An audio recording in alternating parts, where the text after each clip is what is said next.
easy peasy lemon squeezy easy peasy lemon squeezy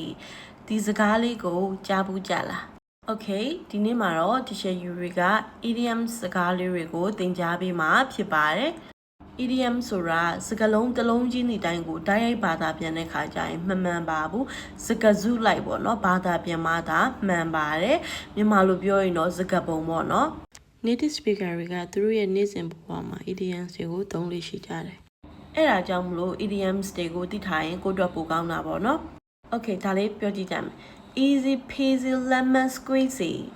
ဒီစကားလေးရဲ့အဓိပ္ပာယ်ကအရန်ကိုလွယ်တာပဲအရန်လွယ်လုံးနဲ့ဆိုတဲ့အခြေအနေတွေမှာသုံးလို့ရတယ်ဥပမာဆိုရင်ဒီတစ်ခေါက်စာမိုးပွဲဘယ်လိုလဲအရန်ခလာ easy peasy lemon squeezy Okay အရန်ကိုလွယ်လုံးနဲ့အရန်လွယ်လုံးနဲ့ပေါ့နော်ဟိုပါပေါ့တမယာသီးကို lemon ကိုညှစ်ကတယ်လို့ပဲအရန်လွယ်လုံးနဲ့ပေါ့အဲ့လိုသဘောမျိုးအဓိပ္ပာယ်ပါနော်Okay တခုခုကိုကလွယ်လုံးတယ်လို့ပြောချင်တဲ့ခါကျရင်ဒီလိုလေးနဲ့ထပ်ပြောလို့ရတယ်ပေါ့နော် a piece of cake ဟုတ်တဲ့စိတ်စားရတယ်လို့ပဲအရန်လွယ်လုံးတယ်ပေါ့နော်အဲ့လိုအဓိပ္ပာယ်ပါ Okay နောက်တစ်ခုကကြတော့ကိုအရန်ပျော်ရွှင်တဲ့အချိန်ကြလို့ရှိရင်အရန်စိတ်လို့ရအရန်ပျော်ရွှင်နေတဲ့အချိန်ကြလို့ရှိရင် over the moon over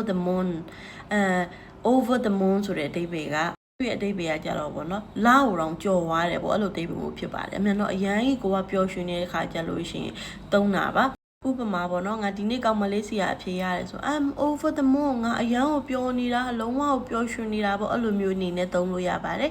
Okay အဲ့ဒါဆိုရင်ဒီရှယ်အခုသင်ပေးလိုက်တဲ့ဒီ idiom စကားလေးတွေကိုလက်တွေ့မှာသုံးကြည့်ကြနော် Bye thank you for watching see you in my next video